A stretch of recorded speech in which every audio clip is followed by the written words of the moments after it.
Au petit déjeuner, les hiboux arrivent avec le courrier. Neville, un ami de Harry, reçoit une colis spéciale envoyée par sa grand-mère.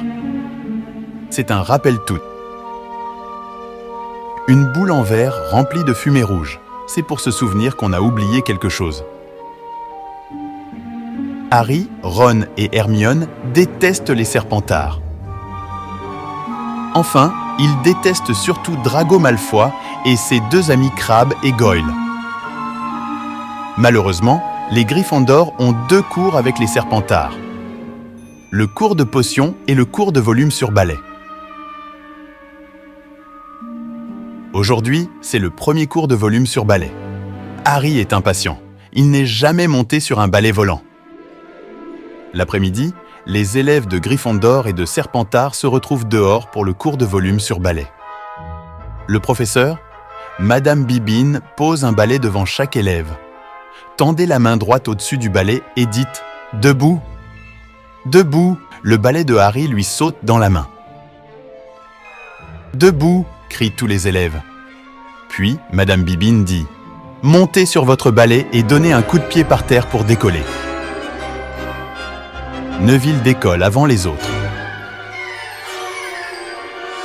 Il monte.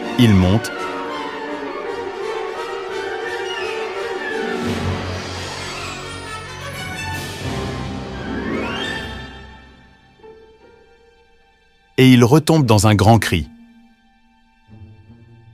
« Tu as le poignet cassé, » dit Madame Bibine. « Viens, on va à l'infirmerie. » Elle se tourne vers les autres élèves. « Personne ne bouge. Interdiction de monter sur les balais pendant que je ne suis pas là. » Neville et le professeur s'en vont. Les Serpentards se moquent de Neville. Malfoy trouve le rappel-tout qui est tombé par terre. « Donne-moi ça, » dit Harry. « Ce n'est pas à toi, c'est à Neville. » Malfoy monte sur son balai et décolle. « Viens le chercher !» Harry monte sur son balai et s'envole.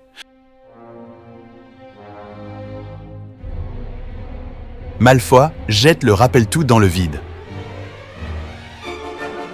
La boule tombe, elle va se casser. Harry fonce.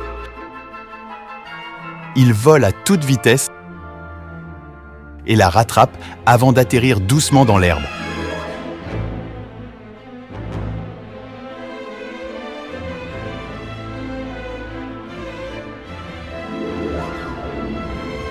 Harry Potter! Harry voit le professeur McGonagall venir vers lui. Il sait qu'il n'avait pas le droit de voler. Il pense qu'il va avoir une punition, mais pas du tout. McGonagall lui dit qu'il vole très bien et qu'il va entrer dans l'équipe de Quidditch de Gryffondor. « Votre père serait fier de vous », dit-elle avec un sourire. Lui aussi était un excellent joueur de Quidditch. Harry est très heureux, mais Malfoy, lui, n'est pas heureux du tout. Il lui dit « Ce soir, à minuit, duel de sorciers. Dans la salle des trophées. Viens avec Ron. » Hermione dit à Harry de ne pas aller se battre la nuit avec Malfoy. Vous ne pouvez pas vous promener la nuit dans le château. C'est interdit.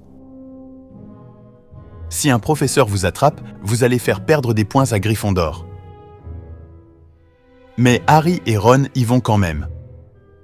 Alors Hermione décide de les suivre. Quand ils arrivent dans la salle des trophées, Malfoy n'est pas là. Ils entendent une voix. « C'est Rusard! Vite partons! C'était un piège !»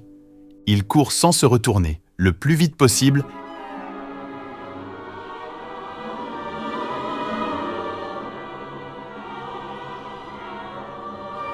Ils ouvrent une porte et se cachent derrière. « Ouf!